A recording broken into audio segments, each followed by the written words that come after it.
Long before humanity measured time in centuries and kings, a true titan roamed the plains of Ice Age Asia.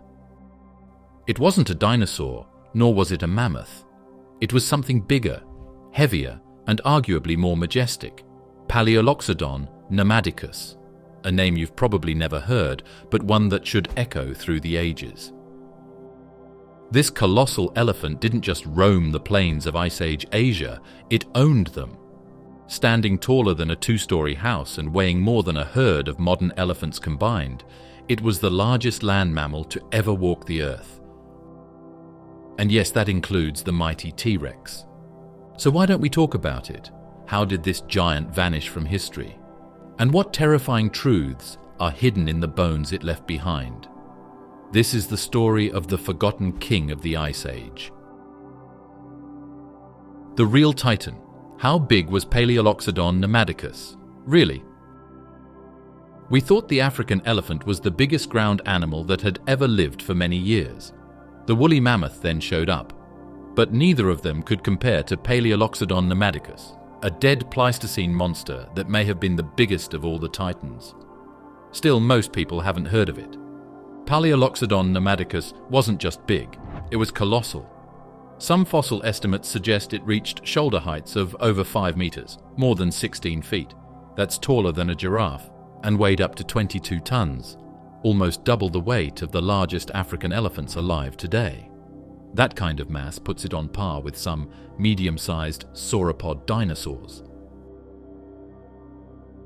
The long-necked legends of the Mesozoic. In the world of mammals, that's unheard of. What made it even more impressive was the way its size was distributed. This wasn't a creature with a long tail or extended neck to pad the scale. Its body was solid, dense with muscle, bone, and mass. Its legs were like tree trunks, built to bear unimaginable weight, and its torso was massive and deep, supporting lungs, a powerful heart, and some of the longest tusks in the animal kingdom. Fossils of P. namadicus have mostly been found in India, particularly in the Narmada Valley, which was once a vast savanna teeming with prehistoric life. But remains have also been found in other parts of South Asia, including Pakistan and possibly even Myanmar. This giant didn't just exist. It roamed, leaving footprints across ancient riverbeds and floodplains, shaping its world simply by moving through it. As a result of a partial femur bone being one of the biggest pieces known, experts now know that land mammals could be much bigger than they thought. The femur was over 1.5 meters long, which is almost 5 feet, and thicker than most grown human torsos.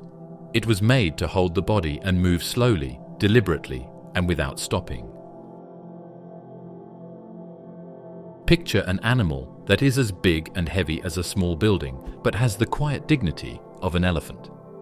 The implications of its size go far beyond just record-breaking. Palaeoloxodon's bulk affected everything: its metabolism, its environment, its social structures, even how it gave birth. To support that much mass, it had to consume enormous quantities of vegetation daily, probably hundreds of pounds of leaves, bark, and grasses. Its digestive system had to be incredibly efficient, and its range had to be vast because no small patch of forest or field could support a creature that size for long. It was nice to be big, though. Once Palaeoloxodon became an adult, it was probably safe from most animals that wanted to eat it. Hyenas, saber-toothed cats, and even big alligators would not have attacked a fully grown Palaeoloxodon. It was impossible to touch just because it was so big, a living fortress of bone and meat. And yet, despite its size, it's largely absent from public consciousness. It doesn't get the same spotlight as mammoths or mastodons, and it's rarely mentioned in documentaries or museum displays. That's partly because many of its fossils are fragmentary, and some of the best specimens have only recently been properly analyzed. But the more we study them, the clearer it becomes. Palaeoloxodon namadicus may have been the undisputed heavyweight champion of land mammals. It brings up some interesting questions about development. Why did something so huge grow in the first place? What kinds of places let it happen? What happened that finally made it go away? There are more fossils to find that will help us figure these things out, but one thing is already clear. This was no ordinary elephant. But being the biggest isn't just about height and weight. It's about how every part of the body had to evolve under that crushing mass.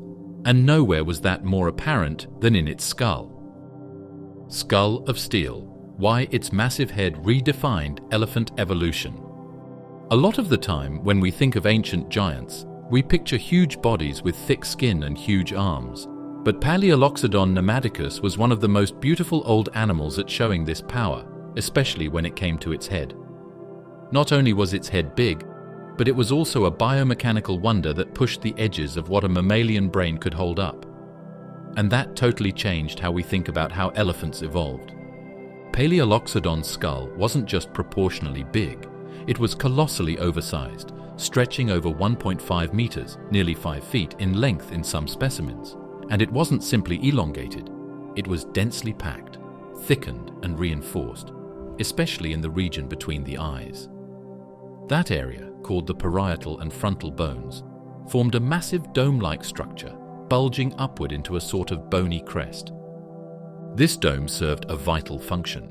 It acted as a shock absorber, helping support the enormous tusks, some over 4 meters long, that projected forward from the skull. The weight of those tusks alone was enough to destabilize the average elephant skull. But in Palaeoloxodon, the skull adapted, grew denser, and evolved to carry and balance that burden like it was nothing.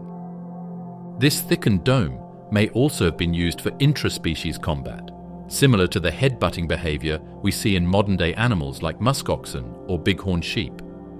Two Palaeoloxodon bulls might have squared off, clashing headfirst in powerful shoves for dominance. And this wasn't just hypothetical. The reinforced structure of the skull is strikingly similar to what we see in animals that use their heads as weapons. Imagine two 20-ton animals slamming their heads together like battering rams, and the sound of each hit could be heard across the Ice Age grassland. In order to escape those hits, the skull would have had to be built with some of the strongest materials ever used in a mammal's head. And Palaeoloxodon did its job. What else made its head important? It holds the key to knowing how different elephant species evolved. Some paleontologists thought Palaeoloxodon was closely related to modern Asian elephants when they first looked at its remains. But the way its head was built showed something different.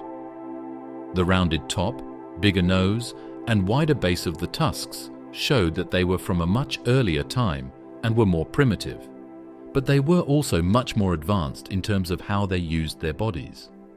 In fact, Palaeoloxodon's skull was so unusual that early reconstructions often got it wrong. For years, some museum illustrations depicted it with a flat, mammoth-like forehead. But as more fossils were found and studied, particularly in India, Japan, and Germany, the true shape came into focus. And what emerged was a creature that looked like a modern elephant, viewed through a warped lens of evolutionary experimentation. Even the way the skull connected with the spine was optimized for support. The occipital region, the back part of the skull, was widened to accommodate stronger neck muscles. This allowed the animal to raise and lower its head with precision, despite the enormous weight pulling it forward. That kind of stability would have been crucial in fights, feeding, and migration. The Palaeoloxodon head is a sign of something deeper. Evolution doesn't just favor size, it also favors form. Palaeoloxodon didn't need to be fast or sneaky to stay alive. It has to do with engineering. With such a well-built head, it turned into both a crown and a weapon, a structure that could hold the biggest tusks ever recorded, while still being light enough to be used in everyday life. And if the skull was the crown, then the tusks were the swords. Because Palaeoloxodon didn't just wear its weapons, it wielded them. Tusk weapons, nature's most underestimated killing tools. People often think of tusks as signs of beauty, intelligence, or old age. They are shaped like gentle giants' crescents and are made of ivory. The tusks of Palaeoloxodon namadicus, on the other hand, were very different. They were guns, powerful tools for staying alive. When they were over 4 meters long, they weren't just for show. They were part of one of the most dangerous toolkits any land animal had ever carried. To understand just how deadly these tusks could be, consider their scale. 4 meters is longer than a pickup truck. Each tusk could weigh several hundred pounds. But they weren't just long. They were thick, slightly curved, and projected forward, not downward like a modern elephant's. That angle is important. It meant Palaeoloxodon could thrust, not just swing. In a fight, those tusks acted like lances, designed to stab, skewer, and push with overwhelming force. In nature, form follows function, and in this case, the function was multi-purpose. The tusks were likely used in dominance displays, with males clashing in brutal tests of strength during mating season. Picture two 20-ton bulls facing off, heads lowered, tusks aligned, before charging in a slow-motion collision that sent ripples through the earth. These weren't the delicate jabs of fencing. These were body-sized battering rams in motion. The tusks were useful for more than just mating, though. They were also useful things. Like modern elephants, Palaeoloxodon may have used them to peel bark off of trees, dig for minerals in the ground, or knock over branches to get to leaves that were out of reach. With tusks longer than most dinosaurs, it had unmatched power and reach over its surroundings. It didn't need to go up. It did not need to jump. It did nothing but lean forward and let those tusks do the work. While adult Palaeoloxodons were nearly untouchable due to their size, the tusks gave them a lethal edge when challenged. Even a saber-toothed cat or giant hyena would have thought twice about getting too close. One sideways swing from a tusk that long could snap a predator's spine. One forward thrust could impale. There's no fossil record of Palaeoloxodon actively hunting, but if it needed to defend itself, it could become a tank with 2 spears mounted on its face. The musculature needed to control those tusks was enormous. The base of the tusk sat in massive sockets embedded in the skull, so deep and broad that they required a reinforced cranial dome just to stay anchored. These sockets connected to a dense network of facial and neck muscles, giving the elephant precise control over an enormous and deadly set of tools. What's even more interesting is how over time some tusks became uneven. In modern elephants, one tusk often becomes dominant, meaning it is used more often and wears down faster. This is likely what happened with Palaeoloxodon as well. Some people may have had a master tusk, which was longer, more bent, or smoother, from using it over and over again, whether for hunting, fighting, or getting through thick greenery. From a distance, Palaeoloxodon's tusks may have seemed majestic, but up close, they told a story of survival. They were tools honed by millions of years of evolution, shaped by competition, landscape, and need. These weren't ornamental, they were essential. They allowed the animal to reach, reshape, and rule its environment. And when challenged, they turned a peaceful browser into a formidable opponent no predator wanted to cross. But what good is power without a kingdom to rule? Let's look at the land this giant claimed, and how it left its mark across an entire continent. Asia's ancient supergiant, the world it ruled. Asia used to be home to giants before towns were built and borders were set up, before the Himalayas froze and deserts spread out. The biggest of them all was Palaeoloxodon namadicus, which lived in the Pleistocene. In the Cretaceous, Tyrannosaurus rex ruled the swamps of North America. In the same time period, Palaeoloxodon ruled the open fields, floodplains, and forests of ancient India and beyond. This wasn't some lonely colossus wandering an empty world. Palaeoloxodon thrived in a bustling Ice Age ecosystem, surrounded by other megafauna, massive buffalo-like bovids, towering giraffids, woolly rhinoceroses, and even ancient relatives of crocodiles and turtles. But none came close to its size, or its influence. Wherever it walked, the ground shifted. It wasn't just the biggest thing on the landscape, it was the landscape. Fossils of Palaeoloxodon have been found across the Indian subcontinent, particularly along the banks of the Narmada River, where it likely congregated with other megafauna near permanent water sources. This region would have been lush and seasonally flooded, with dense pockets of forest and wide, open meadows, perfect conditions for a 20-ton herbivore that needed to eat hundreds of pounds of vegetation each day. But Palaeoloxodon didn't stop in India. Fossils and close relatives have been found across Asia, from Pakistan and Nepal to Japan and Southeast Asia. It may have even roamed the steppes of Central Asia during cooler periods, following rivers and food sources as Ice Age climates fluctuated. This wide distribution tells us something important. This elephant was more than just big, it was adaptable. It could survive in semi-arid regions and humid forests alike. It moved with the seasons, tracking the monsoon's rhythm and using its intelligence, memory, and massive size to find food, evade seasonal droughts, and raise its young in safety. In many ways, it behaved much like modern elephants, but on a scale we can barely comprehend. The environment changed in more than one way because of it. Palaeoloxodon, like elephants today, probably played a keystone species role by cutting down trees, making paths through the forest, and clearing land for smaller animals to graze on. It spread seeds and made the dirt better as it went. Pets had to stay away from certain areas because of its sheer size. Its migration routes may have determined where whole groups of animals lived and did well. Palaeoloxodon shared its world with some of the most formidable Ice Age predators ever to exist. Saber-toothed cats prowled the tall grass. Packs of hyenas and wild dogs waited on the edges. Gigantic crocodilians lurked near water. And yet, no adult Palaeoloxodon had anything to fear. Its size made it functionally invulnerable, and when it moved in groups, it became a fortress on the move. What really makes its rule unique, though, is that it happened at the same time as the first people. Palaeoloxodon was probably seen by Homo erectus, Homo heidelbergensis, and even early Homo humans in different parts of Asia. People from long ago probably followed groups, picked through the bodies of the dead, or even dared to hunt babies that were by themselves. But what about the adults? They were rocks that were alive. Around old fires, people may have told tales about giants with tusks the length of trees and movements that shook the earth. Palaeoloxodon's world was one of transition.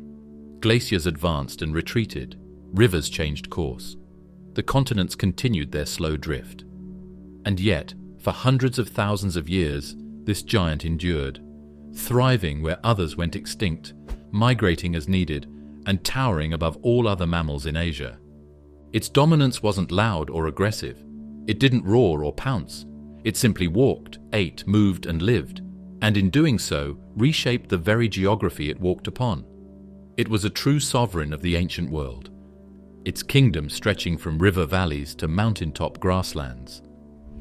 Other top animals had short-lived dynasties, but Palaeoloxodon ruled for a very long time. There are many levels of silt and time that show that it has been there. Its bones are spread out over tens of thousands of kilometers. Not only was it a giant, it was also a European king or queen. Still, no ruler reigns unchallenged, so who dared to stalk a creature that cast a shadow across the savannah?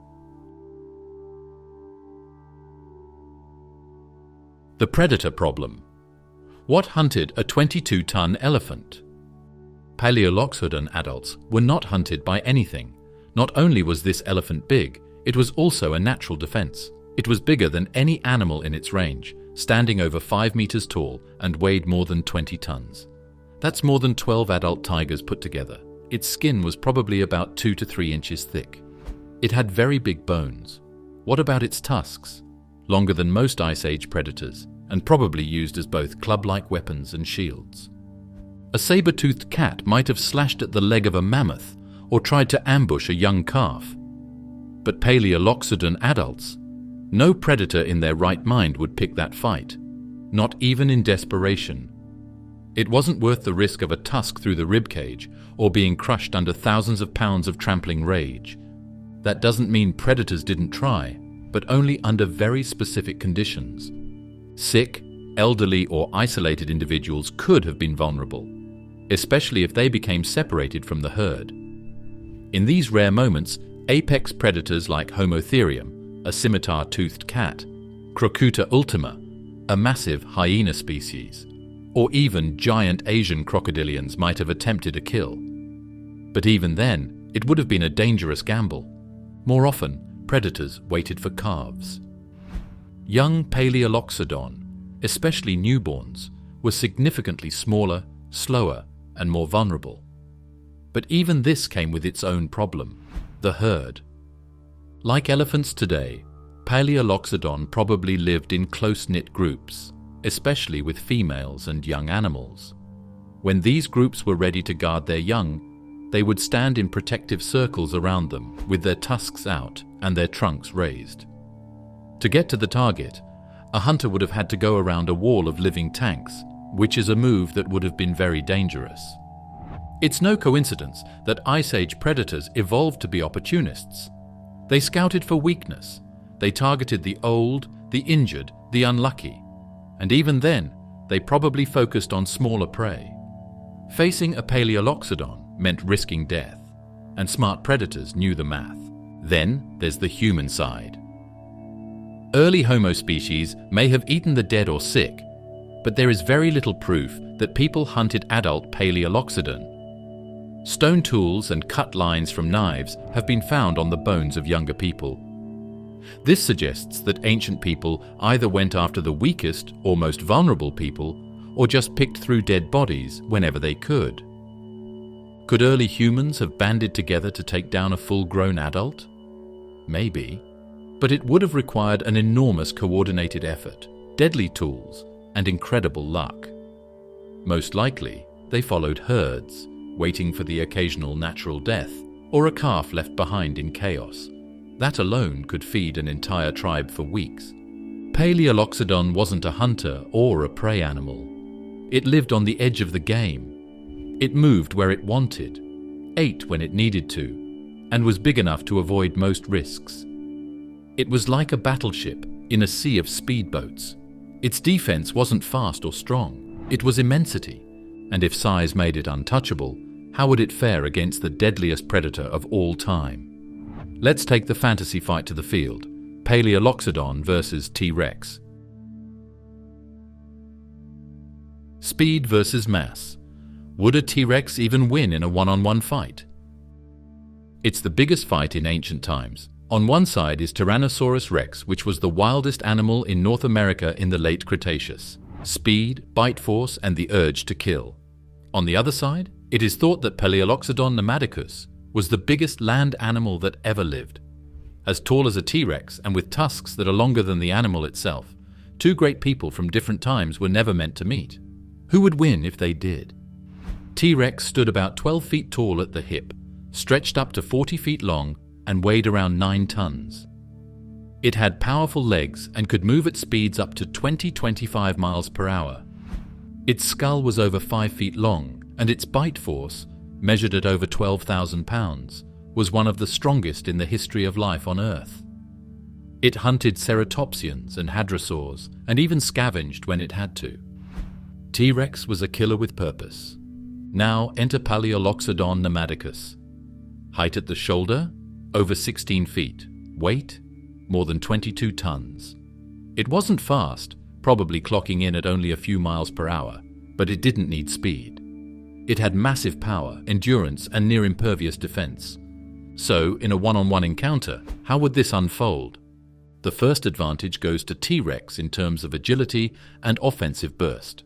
It could cover ground quickly, maneuver around its prey, and deliver one of the most devastating bites of any land predator. If it could get behind the elephant and land a bone-crushing bite on the spine or hind leg, it could cause serious injury. However, Palaeoloxodon wasn't an easy target. Like elephants today, it probably was very smart, knew its surroundings well, and felt danger very strongly. It wouldn't turn around and run. Instead, it would stand straight up, squat, and bring its fangs forward. After that comes speed. If the T-Rex charged, Palaeoloxodon was able to hold itself up. If it charged back, the muscle turns into a wall that can't be stopped. It would take a long time for the tyrant lizard to hurt something that big, even if it bit it in the leg or neck. And time is not on your side when you're fighting close up with teeth. There's also the issue of stamina and defense. T-Rex was a pursuit predator with short bursts of energy. If the fight dragged on, or if the initial ambush failed, it could find itself on the defensive. Meanwhile, Palaeoloxodon, with its thick bones, wide stance and herd instincts if others were nearby, could hold the line indefinitely. Now, biomechanically, what would decide the fight? T-Rex's bite, while powerful, was localized. It had to get close, commit to an attack, and risk being gored or trampled. If it came to an open field battle with no ambush and no terrain advantage, Palaeoloxodon likely wins. It could absorb more damage, dish out more force, and had size that simply overwhelmed the physics of most predators. T-Rex may have killed dinosaurs, but none this massive, this fortified, this armed. Could T-Rex win? In a surprise attack maybe, but in a head-on duel? Most likely not. But even titans need backup. This was no solitary juggernaut. It was part of something much more powerful, a herd. Family fortress, herd tactics, and how they protected the young. If you're the biggest land animal that has ever lived, you might not think you need help. Palaeoloxodon namadicus didn't just care about size though, it also cared about family. These giants weren't just amazing when they were all together, they were almost impossible to touch. Modern elephants already show us how deeply social and protective their herds are. They live in matriarchal groups, with older females leading tightly bonded units made up of daughters, sisters, and calves. Males often leave the group when they mature, but the core herd remains strong, a living wall of instinct, experience, and defense. And paleontologists believe Palaeoloxodon behaved much the same way. Try to picture a group of these elephants, every adult over 6 feet tall, like ramming rams, if you will. Calves tucked in close to the middle. It's not just moving, they're traveling together, following the steps of families who came before them in search of water, food, and safety. The people in question weren't just huge. As a group, they made up a mobile fortress, whose goal was to protect the young. When predators appeared, saber-toothed cats, giant hyenas, early humans, the herd likely formed a protective circle, much like African elephants do today. Calves would be in the center, adults on the perimeter, tusks out, ears wide. No predator would get through easily. One charge from a defensive mother would be enough to shatter the ribs of anything daring enough to try. And even a coordinated pack would face a blinding wall of ivory and trampling feet. This defensive strategy likely lowered the mortality rate of young calves, giving the species a major evolutionary advantage. Even in a world full of megafaunal predators, Palaeoloxodon calves had one of the highest chances of surviving to adulthood, simply because of the family they were born into. But herd life wasn't just about protection. It was also about learning. Young elephants today mimic adult behavior: how to find food, how to interact, how to use their trunks. Palaeoloxodon calves would have done the same. Every journey was a classroom. Every migration is a lesson.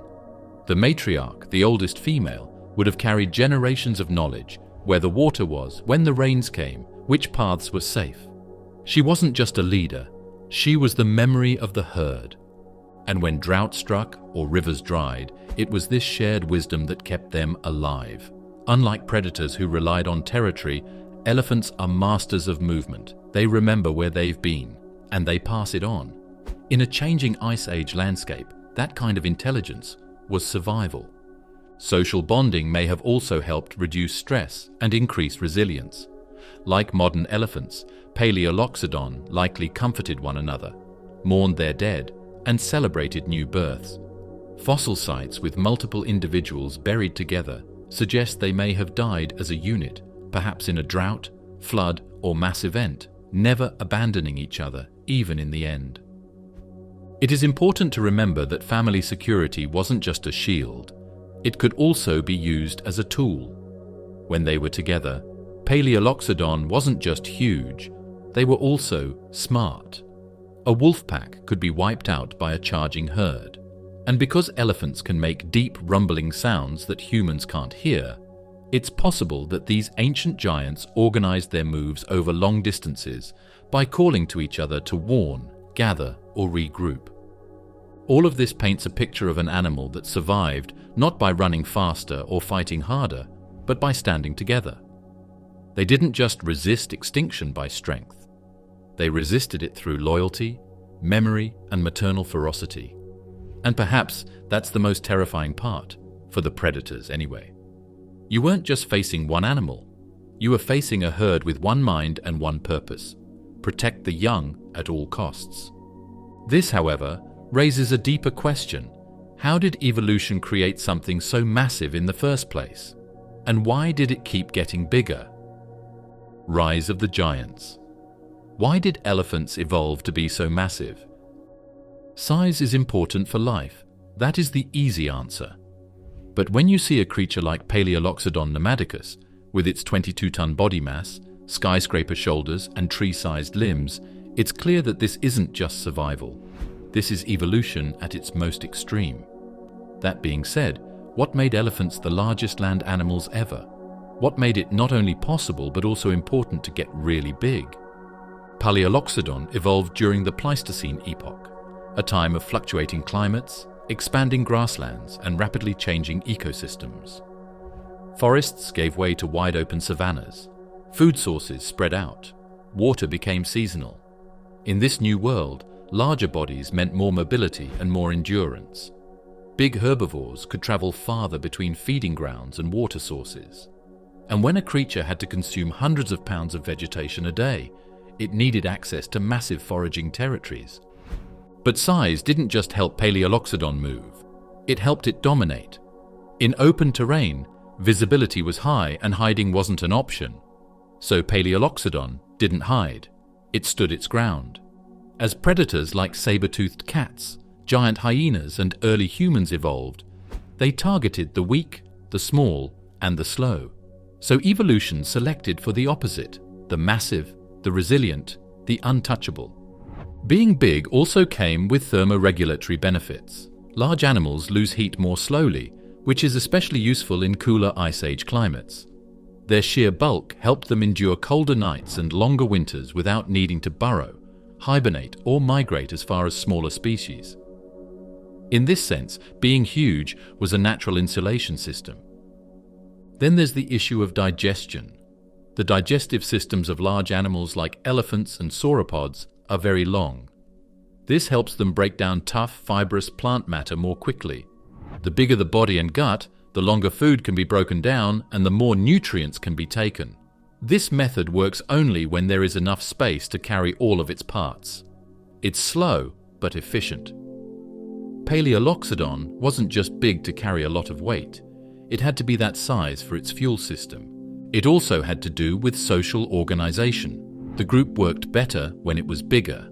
People who were bigger could teach, protect, and lead. And in a place where problems like storms, animals, and changing landscapes were hard to predict, speed or stealth weren't the best ways to stay safe. There was a group of huge animals moving with purpose. They were all driven by the same natural force: get big or get eaten. There's also something called Cope's rule, an evolutionary hypothesis that states that species tend to increase in size over geological time. While not universal, it applies well to elephants and their ancestors. From smaller, tuskless proboscideans of the Miocene to the towering Palaeoloxodon, there's a clear trend. The bigger they got, the better they survived. Larger animals reproduce more slowly. They take longer to mature. They need more food, more space, and more stable conditions. This is part of why Palaeoloxodon eventually faded. As climate changed more rapidly and human activity increased, the balance tipped. What was once a strength, being gigantic, became a liability in a world too small, too warm, and too hunted. Although getting big has worked for a very long time, it protected them. It gave them the power to claim whole biomes as their own. and it left behind fossils that were so big that they had to be moved by cranes and viewed from above. Palaeoloxodon wasn't just big because of evolution, it was huge. This wasn't a fluke, it was the result of relentless selection: survive longer, travel farther, resist better. Nature didn't just create a big elephant, it created the most colossal land mammal to ever walk the earth, because every step forward in size made survival more likely. But evolution doesn't just build up, sometimes it shrinks. What happens when a titan gets stranded on an island? The island versions, when giants became dwarfs. It's not always evolution that gets bigger, it slams on the brakes sometimes, puts size in reverse, and makes something completely different. This is exactly what happened to Palaeoloxodon when it got stuck on islands like Crete, Malta, and Tylos. These weren't just slightly smaller versions of the huge creatures from the shore. It was a real tiny elephant. It used to be a 20-ton giant and was now about the size of a Great Dane. This strange phenomenon is called insular dwarfism, and it's one of evolution's most fascinating rules. When large animals get isolated on islands, cut off from predators, and forced to compete for limited resources, they often get smaller, much smaller. And for Palaeoloxodon, that transformation was extreme. Take Palaeoloxodon falconeri, for example, an island dwarf species discovered in Sicily and Malta. Adults of this species stood only about 1 meter tall at the shoulder. That's just over 3 feet, shorter than most 10-year-olds. We're talking about an elephant you could, hypothetically, pet without reaching up.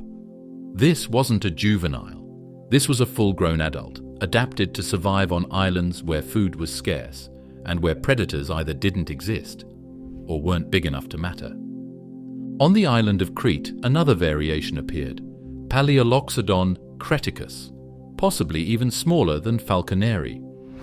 Fragmentary fossils suggest some individuals may have weighed less than 300 kilograms, a fraction of their mainland ancestors. That means the world's smallest known elephant was smaller than some cows. But how did this happen? It's all about the lack of resources. Islands don't have a lot of room, food, or water. Most of the time, there is less conflict and less danger, but there is also less food for everyone. Smaller people have an edge in these kinds of places. They can have babies faster, need less food, and are better at moving around on rough ground. Over many generations, natural selection tends to favor small animals, and in a very short amount of time, a blink in the history of evolution, the giants change into something completely different. This process didn't just happen once, it happened repeatedly. Across the Mediterranean, different populations of Palaeoloxodon evolved into different dwarf forms, each shaped by its island's unique conditions. Some were slightly larger and retained longer tusks. Others were almost cartoonishly small, but all of them were descendants of titans, now adapted to miniature worlds. And it wasn't just their size that changed. Their proportions shifted too: shorter limbs, smaller skulls, and more compact bodies. These weren't scaled-down versions of mainland elephants. They were new creatures entirely, adapted for a life of squeezing through forests, navigating rocky slopes, and sipping from small springs instead of wide rivers. Despite their size, these dwarf elephants were still incredibly successful. Fossil evidence shows they thrived for thousands of years. Some species may have even survived into the early Holocene, possibly overlapping with the first human settlers of these islands. On Tylos, for instance, Palaeoloxodon remains have been dated to just 4,000 years ago, well within recorded human history. Imagine ancient sailors arriving on a remote Greek island and finding a group of strange soft elephants about the size of ponies. Their tusks are still there, and they walk with the ease of an ancient animal. It sounds like a story, but it's true. Evolution isn't about domination, it's about adaptation. Palaeoloxodon didn't always need to be massive to survive. On the mainland, size was power. On the islands, small was smart. And how did these giants and their tiny island cousins spread so far and wide across continents and oceans? Tectonic titans. How continental shifts helped them roam far and wide. Palaeoloxodon didn't stay in just one place. In the past, it wasn't tied to India or current national boundaries. This group of elephants lived all over the world. Their fossils, found in places like Europe, East Asia, and Africa, show that they didn't just survive in their environment, they moved with it. It was really a tectonic giant, meaning it was formed by and moved along with the Earth's surface. To understand how it pulled this off, we need to rewind to the Pleistocene epoch, a time when sea levels rose and fell like a yo-yo. Glaciers expanded and retreated in long pulses, sometimes locking away so much water that entire land bridges emerged between what we now think of as isolated regions. India connected more closely with mainland Asia. Europe and the British Isles were sometimes joined to the mainland. Even Africa and Eurasia were less separated than they are today. During glacial periods, when ice caps locked up ocean water, sea levels dropped by as much as 100 meters. In these windows of opportunity, massive herbivores could walk between continents, spreading slowly, steadily, but powerfully, like a rolling wave of tusks and thunderous footsteps. And Palaeoloxodon took full advantage of it. Fossils of different Palaeoloxodon species have been discovered across a vast range of regions.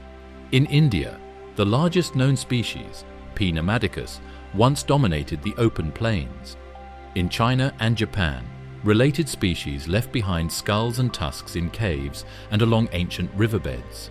Remains found in Iran and the Levant point to a possible migration corridor through the Middle East. Across Europe, especially in Germany, Greece, Italy, and the Balkans, P. antiquus emerged as the leading elephant species of its time. Even in North Africa, fossil evidence suggests that early Palaeoloxodon herds may have overlapped with native African proboscideans. This vast distribution wasn't accidental. It was shaped by shifting climates and the layout of ancient continents, which allowed these massive herbivores to follow food, water, and favorable environments across enormous distances. As glaciers expanded, they trailed the warmth southward. When the ice retreated, they pushed into new territories, using the very contours of the land as natural highways. And wherever they went, they left a mark, not just in the earth, but on the ecosystems they transformed. Palaeoloxodon didn't just move, it reshaped ecosystems wherever it went. Its grazing and tree-felling behavior transformed forests into grasslands. It displaced or competed with other herbivores, like woolly mammoths in the north and straight-tusked elephants in the west. In some areas, its arrival marks major shifts in the fossil record, suggesting that entire communities had to adapt to the presence of a 20-ton newcomer. But its trip also shows something amazing. This group wasn't just one big, heavy family tree. It could be changed. Different species changed their size, shape of their skulls, the curves of their tusks, and how they behaved depending on what they needed to do. For instance, Palaeoloxodon antiquus lived in forests and specialized in them. This type of P. namadicus was made for open fields. Dwarfed island forms like P. falconeri developed from settlers from the mainland who got stuck. Geography and nature were used to make each version better. This adaptability, combined with access to vast migration corridors, allowed Palaeoloxodon to become one of the most widespread elephant lineages in history. Few land mammals, not even mammoths, can match its territorial range. But that range came with risks. When the last ice age ended and sea levels rose again, those bridges disappeared. Islands were cut off, populations were stranded, and humans, now smarter, better armed, and more numerous, expanded into those same regions. The walls of water rose, and the world that had once been a superhighway of giants slowly turned into a maze of extinction traps. Palaeoloxodon didn't just live on one land for a lot of its time in power, though. It walked on three, leaving behind bones that show loud movements, old footprints on dry seabeds, and an animal that moved with the earth. Of course, Palaeoloxodon wasn't the only ancient elephant stomping across the Ice Age. So how did it compare to its more famous cousin? Versus mammoths. What made Palaeoloxodon so different? Most people think of mammoths when they think of Ice Age elephants.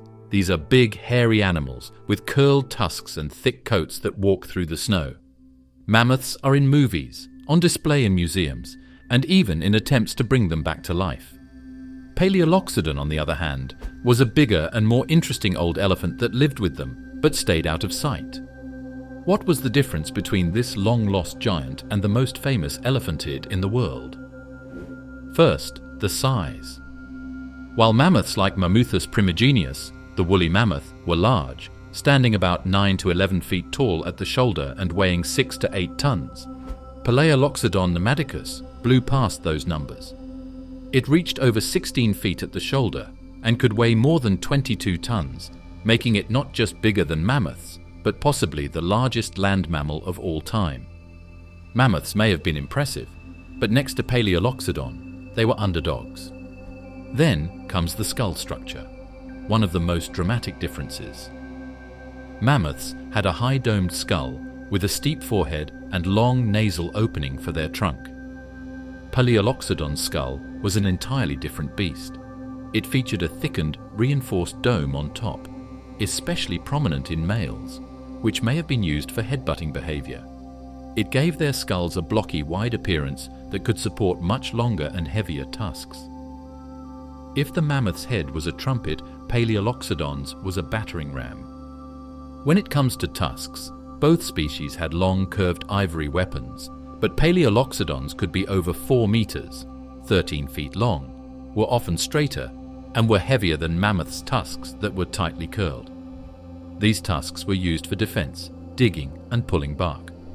But Palaeoloxodon's tusks were the most useful because they were so big and stuck out. We could see a huge swing. The Palaeoloxodon could stab. Another key distinction lies in climate and habitat. Mammoths were mostly adapted to cold environments. The woolly mammoth, for example, had a thick coat, small ears, a compact body, and a specialized fat layer to withstand freezing temperatures. They roamed tundras, steppe environments, and glacier edges. Palaeoloxodon, on the other hand, was a child of warmth. It preferred open woodlands, grasslands, and semi-tropical savannas. It didn't need fur. It was born to move through heat, dust, and seasonal monsoons. This also caused changes in behavior. Mammoths often moved when glaciers moved forward or backward. They traveled hundreds of miles every year as close-knit families. Palaeoloxodon probably did the same thing, but on different types of land. It traveled from India to Europe along old river systems and huge fields. Its range was limited not by ice, but by the amount of water and food it could find. Another often overlooked contrast, their evolutionary roots. Mammoths belong to the Elephantidae family, which also includes modern elephants. Palaeoloxodon, while sometimes classified within Elephantidae, is often placed in a closely related branch and may have split from the Asian elephant lineage. In fact, the modern Asian elephant, Elephas maximus, is considered more closely related to Palaeoloxodon than to mammoths, meaning today's gentle giants may carry more reaper elephant DNA than we realize. Culturally and scientifically, mammoths have enjoyed the limelight. Their frozen remains, complete with skin, hair, and sometimes even stomach contents, have given scientists a wealth of information. Meanwhile, Palaeoloxodon's fossils are scarcer and often fragmentary, found mostly in Asia and southern Europe. This lack of pristine specimens has kept it out of the public imagination, despite being far more massive and ecologically dominant in many regions. But when you put them next to each other, it's clear. Mammoths were built to survive, while Palaeoloxodon was built to be the best. It was bigger and stronger, and its head was made for battle. Its tusks could move trees or enemies. But even giants have limits. So what finally brought the biggest land mammal in history to its knees? Death of a giant. What finally killed off Palaeoloxodon? Palaeoloxodon namadicus was the king of all land animals for at least 100,000 years. It stepped on trees and crushed them, but it wasn't hurt by animals, and each step changed habitats. But big animals have their limits too. Even the reaper elephant, which was the biggest land animal that had ever lived, fell in the end. However, the short answer is people and the environment. Let's start with the change in the climate shift. Over the course of the late Pleistocene, Earth's temperature became very unstable. It took waves of glaciers to go away and return. Every time the ice moved forward, the landscape changed a lot. Grasslands went into forests, rivers moved, and plant patterns fell apart and then came back together again. Large animals like Palaeoloxodon were hit hard because they needed a lot of food and a safe environment to stay alive. Suddenly, their massive size, which had been their greatest advantage, became a liability. As food sources dwindled or moved, the elephants had to range farther and farther to sustain themselves. But longer migrations through fragmented habitats made calves more vulnerable, herds more scattered, and reproduction more difficult. A creature designed to dominate open plains was now surrounded by uncertainty, competing with other grazers and adapting too slowly to keep up. And then came Homo sapiens. Modern humans began spreading across Asia around 60,000 to 70,000 years ago. They didn't arrive as a trickle, they came with tools, fire, and teamwork. For the first time in Palaeoloxodon's reign, it faced a predator that could think, plan, and share knowledge across generations. There's strong evidence that early humans encountered Palaeoloxodon: butchery marks on bones, stone tools near carcasses, ancient kill sites. While taking down a full-grown adult was probably rare and incredibly dangerous. Juveniles and weakened individuals were tempting targets. And more importantly, humans began doing something predators never had: changing the landscape. With controlled fire, humans cleared forests to create grassland hunting zones. They disrupted migratory routes, hunted multiple prey species to exhaustion, and forced large herbivores into tighter and more dangerous pockets. Palaeoloxodon's massive size, which had once allowed it to ignore predators, now made it a slow-moving target in a rapidly changing world. Also, don't forget about the push to have children. Massive mammals have slow birth rates. Because they have to depend on safe social systems a lot and have babies that take a long time to grow, populations can't quickly recover from decline. Palaeoloxodon herds couldn't get enough new members to replace the ones that died off because of climate change and more people. By around 30,000 years ago, most mainland Palaeoloxodon species had vanished.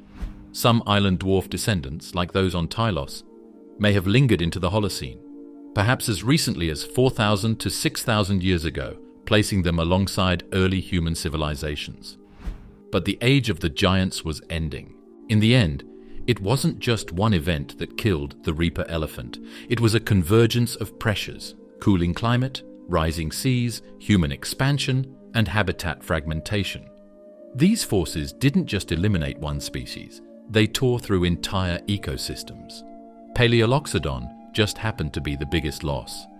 Its extinction reminds us of a sobering truth: no creature is too large to fail.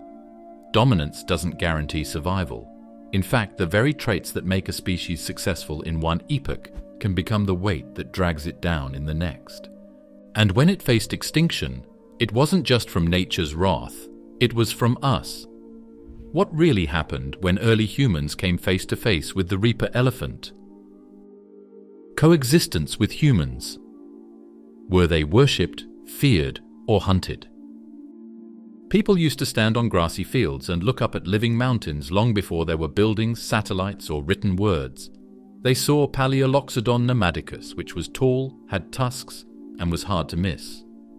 This elephant was more than just an animal. It was over 16 feet tall and weighed more than 22 tons. For the first people who lived there, it was a living god, a wall of life that moved, and a task that was both scary and amazing. So how did humans and Palaeoloxodon interact? Were they enemies, co-inhabitants? Or did early people stand in silent reverence, watching giants move through a world they shared? The fossil record gives us fragments of an answer. At several Palaeoloxodon fossil sites across Asia and Europe, archaeologists have found stone tools, cut marks on bones, and signs of butchery. These weren't accidents. The marks suggest that early humans, perhaps Homo erectus, Homo heidelbergensis, and later Homo sapiens, deliberately butchered Palaeoloxodon carcasses, removing meat, marrow, and fat. In some cases, tools were found directly alongside the remains, embedded in sediment layers dating back tens of thousands of years. But this doesn't always mean that people went after them directly. A lot of these interactions were probably just looking for food when the chance came up. It wasn't just hard to kill a fully grown Palaeoloxodon. It was almost suicide to try. Most of the time, people probably found animals that had died naturally, or babies that had been split from their mothers and moved in to eat what they could. A single Palaeoloxodon body could have provided food for a whole group for several weeks, including meat, fat, hide, and tools made from bone. Still, we can't rule out active hunting, especially of the young. Organized human groups were smart, strategic, and adaptable. Using fire, terrain, and teamwork, it's possible that small herds could be ambushed, funneled into traps, or driven toward cliffs. Modern-day elephant hunts in some tribal cultures still require multiple people, coordinated tactics, and extensive preparation, skills our Ice Age ancestors likely possessed. There's also the question of spiritual significance. To early humans, size meant something. Animals that loomed over them, that moved slowly and with power, were often elevated in myth and ritual. While we lack written records from this era, the cave art, bone carvings, and burial sites from later periods suggest that mammoths and other large animals were often depicted with reverence. It's possible Palaeoloxodon played a similar role. Did we worry about them? Of course. If there were a group of 20-ton elephants going through the brush, they could not be stopped. A group of people could be crushed in seconds if someone made the wrong move. Fear may have turned into admiration, though, as people came to understand that these were not just animals, but also natural forces. Modern elephants pass down knowledge through generations. They mourn their dead. They remember trails, water sources, and distant locations for decades. Early human communities, growing increasingly intelligent and socially complex, may have observed and learned from these massive animals, how they moved, how they communicated, and how they survived. In this sense, Palaeoloxodon wasn't just a creature to fear or hunt. It was a teacher, a presence that shaped human behavior through sheer scale and mystery. Some of the first stories ever told around glowing fires under open skies may have been about giants. This is a scary thought, not scary things, not as easy to catch, but as stories about people who lived on Earth.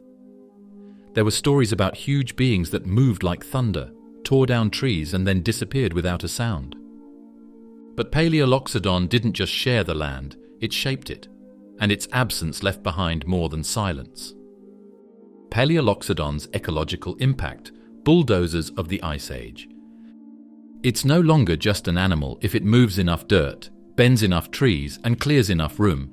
It turns into a natural force. That's what Palaeoloxodon namadicus was when it ruled Asia during the Ice Age.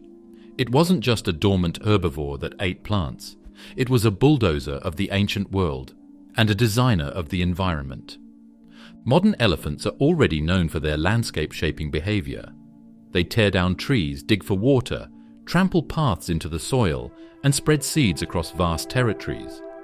Now imagine that, but scaled up to a creature twice the size of an African elephant, with tusks longer than pickup trucks and a body that could flatten forests with a casual shoulder nudge. Palaeoloxodon's impact on the environment was profound. It likely created grasslands where forests once stood, simply by pushing through thickets, knocking over saplings, and foraging for bark. These open clearings allowed sunlight in, giving rise to new plant communities and changing the structure of the land. Wherever it roamed, it didn't just eat, it rearranged the map. Palaeoloxodon's tusks weren't just weapons or ornaments, they were powerful, multi-purpose tools. These ancient giants likely used them to strip bark from trees, slowly clearing out old growth and making way for new life. In times of drought, they could dig deep into dry riverbeds to access hidden groundwater, creating life-saving waterholes for smaller animals. And with a single push, they could topple massive branches or even entire trees, bringing nutrient-rich leaves crashing down for themselves and others to feast on. But these actions did more than just ensure their own survival. They reshaped the environment. Fallen trees became shelter for birds. Fresh openings in the forest welcomed sunlight and new growth. Their movements churned the soil like a plow, helping vegetation regenerate. Palaeoloxodon wasn't just part of its ecosystem, it was an architect of it, a living, breathing gardener that sculpted the landscape with every step and sweep of its tusks. It also played a massive role in seed dispersal. With a diet that likely included a wide variety of plants, Palaeoloxodon would have swallowed seeds whole and passed them dozens of miles away in nutrient-rich dung. That meant trees and shrubs could spread far beyond their point of origin, repopulating clearings, riverbanks, and floodplains thanks to the stomach of a giant. A 22-ton animal produces a lot of waste. Each dropping would have been a mini ecosystem of its own, feeding dung beetles, fertilizing soil, and drawing in grazers. It was part of a cycle that enriched the very ground Palaeoloxodon walked on. The trails it carved over generations would have shaped migration routes not just for itself, but for countless other animals. Water buffalo, deer, rhinoceroses, and even early humans may have followed in its footsteps, quite literally. The paths to water, shade, and seasonal food that it cleared became lifelines for everything else. The effect didn't stop when a Palaeoloxodon died. A body that big would be a big deal. Hyenas, ravens, wolves, and even saber-toothed cats would eat it for weeks. Its bones would be chewed on by smaller animals to get iron. As the body breaks down, it returns important nutrients to the earth. In the spring, that spot will be full of new life. In short, Palaeoloxodon was more than just a consumer of its world. It was a creator of ecosystems, a living tractor that tilled the land, distributed life, and reset the clock on every patch of ground it touched. Its loss was more than just the loss of one species. It was the loss of a natural process. When the bulldozer went away, woods got denser, patterns of plant succession changed, and smaller animals lost their ecological partner. The land remembered when the reaper elephant was gone. If we want to understand what we lost, we have to start with what we've found. Massive bones, mysterious skulls, and fossils that defy belief. Fossils of mystery, the best specimens ever found. A few big bones, jaw pieces, and a tusk here and there were all that were known about Palaeoloxodon namadicus for many years. Scientists knew it had been there. They knew it was big, but the whole picture, that wasn't there.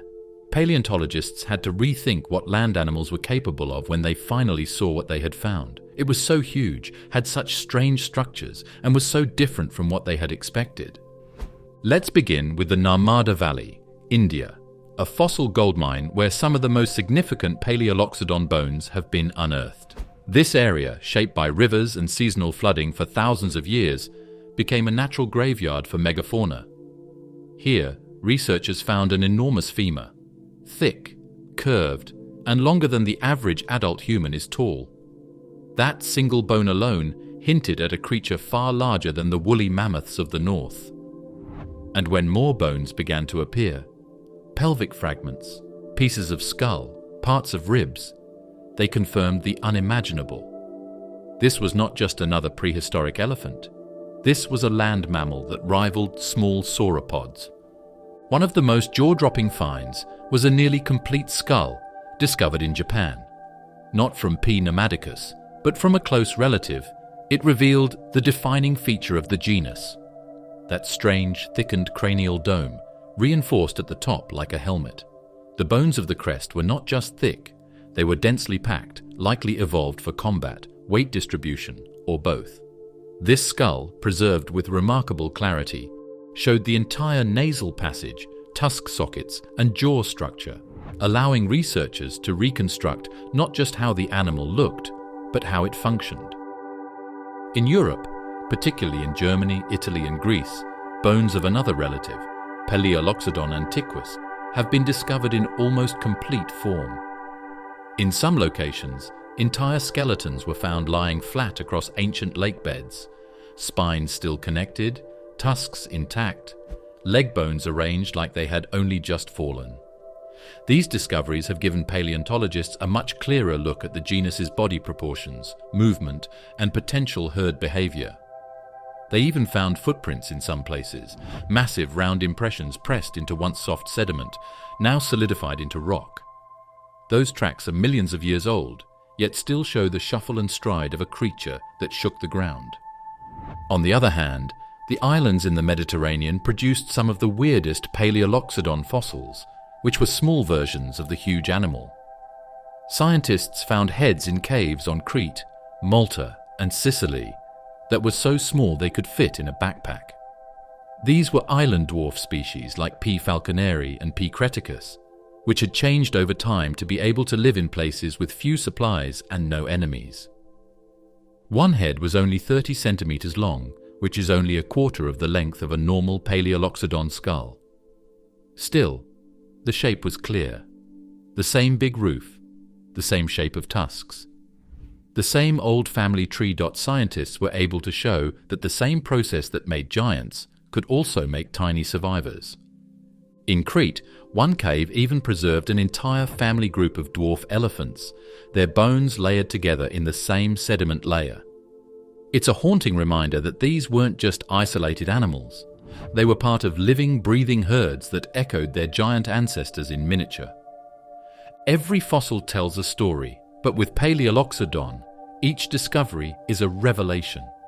From the mammoth bones of the subcontinent to the backpack-sized skulls of the islands, the genus has become one of the most versatile, far-reaching, and morphologically extreme elephant lineages ever discovered. And yet, even today, many of its bones remain unstudied. Museums in India, Europe, and Japan hold dusty drawers of unidentified proboscidean fossils, some of which may belong to P. namadicus. Every new excavation carries the potential to uncover another piece of the puzzle, a bigger tusk, a broader skull, or a more complete skeleton that may finally let us stand face to face with the full majesty of this lost giant. And when the bones are this big, how did the animal they belong to even move? The answer is stranger and more brilliant than you'd think. Biomechanics of a beast. How did it even walk? Palaeoloxodon namadicus was not only the biggest elephant, it weighed over 22 tons and stood 16 feet tall at the shoulder. It was the largest land animal that had ever been seen. How in the world did something that big move? How did it walk or stand without breaking its bones in half? The answer lies in a blend of biomechanical genius and evolutionary precision, the kind that only nature can fine-tune over millions of years. Palaeoloxodon's entire skeleton was an engineering masterpiece, not built for speed, but for strength, stability, and sheer endurance. The legs of Palaeoloxodon weren't shaped like the angled, flexing limbs of predators. They were columnar, like the vertical pillars of a cathedral. This design, straight and weight-bearing, meant the bones transferred the animal's massive weight directly down into the ground, rather than distributing it across joints that might buckle. Think of them less like knees and more like solid marble columns. The upper bones, femurs and humeri, were especially thick, designed to withstand constant downward force. The feet were also unique. Like modern elephants, Palaeoloxodon likely walked on the tips of its toes, with a thick fatty pad beneath each foot acting as a shock absorber. This cushioned sole allowed the beast to move across rough terrain without cracking bones or tearing ligaments. Even at 22 tons, its steps would have been surprisingly quiet, thudding, not crashing. A slow, heavy rhythm like distant drums rolling across the earth. And then there's the spine. Supporting a body this enormous meant that the spinal column had to do more than just link the head and tail. It had to act as a bridge, strong, flexible, and able to carry the weight of the chest, belly, and tusks without sagging or snapping. The vertebrae of Palaeoloxodon were enlarged, heavily reinforced, and deeply interlocked, offering both strength and mobility. Ligaments and tendons attached to the spine likely created a natural suspension system, helping distribute tension evenly with each step. The shoulders and hips were widened, massive plates of bone braced with thick muscle attachments. These areas bore the most dynamic forces, lifting the front of the body during rearing, stabilizing sideways shifts, and absorbing the impact of forward momentum. The wide gait would have made turning slow, but incredibly stable. Palaeoloxodon didn't pivot. It rolled like a freight train, unshakable once in motion. Let's talk about the head and neck, which are their own physical puzzle. Palaeoloxodon's head was huge and weighed hundreds of kilos. It held tusks that were more than 4 meters long, weighed several hundred pounds each, and were very strong. With that much weight in front of it, the animal should have been top-heavy and off-balance, but evolution made up for it. The skull was built with air pockets in the bone, reducing weight without compromising strength. The thick dome-like forehead wasn't just for looks or combat. It helped distribute the stress of carrying the tusks, while anchoring the massive neck muscles required to move and stabilize them. This complex design lets the elephant lift, lower, and swing its head with precision, not brute force. Even its pace was biomechanically sound. Like modern elephants, Palaeoloxodon likely had a unique gait, always keeping at least 2 feet on the ground at any time, with no airborne phase like in running mammals. This 4-beat walk minimized stress on joints, reduced impact shock, and allowed it to move slowly and steadily for long periods. It may have only covered a few kilometers per hour, but it could walk for hours without tiring or overheating. The final layer, thermoregulation. With a surface area that large, overheating was a serious risk. Palaeoloxodon likely used ear flapping, if its ears were large enough, as well as heat dumping through its skin, and possibly even trunk spraying water or dust to cool down. But what if that same brilliance led evolution to go the opposite direction? From 20 tons to barely 300 kilograms, this is the smallest elephant you'll ever meet. The dwarf of Crete, the world's smallest elephant. Palaeoloxodon went from being huge on land to being so small it could barely look someone in the eye. The island of Crete was the most strange stop on its strange evolutionary trip. That's where Palaeoloxodon creticus, one of the world's smallest elephants, was born. It lived in an area surrounded by water and free of any animals that could eat it. Standing just 1 meter tall at the shoulder, around 3 feet, this species was shorter than most kitchen countertops. Fully grown adults were barely the size of a large dog. Its weight? An estimated 250 to 350 kilograms, or less than 1/60th the mass of its mainland cousin, P. namadicus. And yet, in its bones, its skull, and the shape of its tusks, you could still see the lineage of a giant. Evolution had simply scaled it down to fit a new world. The discovery of P. creticus sent shockwaves through paleontology, not just because of its size, but because of what it proved. Insular dwarfism, once considered a fringe idea, now had undeniable evidence. The same genus that gave us 22-ton land titans had, under the right pressures, evolved into an animal smaller than a Shetland pony. The reason it shrunk so much is unknown. Island life is the way. During the Pleistocene, Crete was its own world. There were no big animals to worry about, not much to eat, and not much space to move around. Being big was no longer helpful for life in this kind of setting. In fact, it was a headache. A huge elephant would get hungry very quickly. But a little one? That could do well. Over thousands of years, natural selection favored smaller individuals, those who ate less, moved efficiently, and could reproduce more reliably in a resource-scarce setting. Over time, each generation became a little more compact, a little more suited to island life, until the result was P. creticus, a miniaturized miracle of adaptation. Its skull was proportionally similar to its ancestors, but downsized in every dimension. It still had the iconic Palaeoloxodon dome, a thickened raised section on the top of the head, but reduced and rounded. Its tusks, though far shorter, retained the gentle forward sweep seen in its larger cousins. The legs were shorter and stockier, perfect for maneuvering through rocky, uneven terrain. Fossils of P. creticus were discovered in limestone caves on the island, often buried alongside bones of other strange island-adapted creatures, like giant rodents and massive flightless birds. One cave yielded a nearly complete skeleton, allowing scientists to reconstruct the creature with astonishing detail. The result? A perfectly proportioned elephant that looked like it had stepped out of a fantasy novel.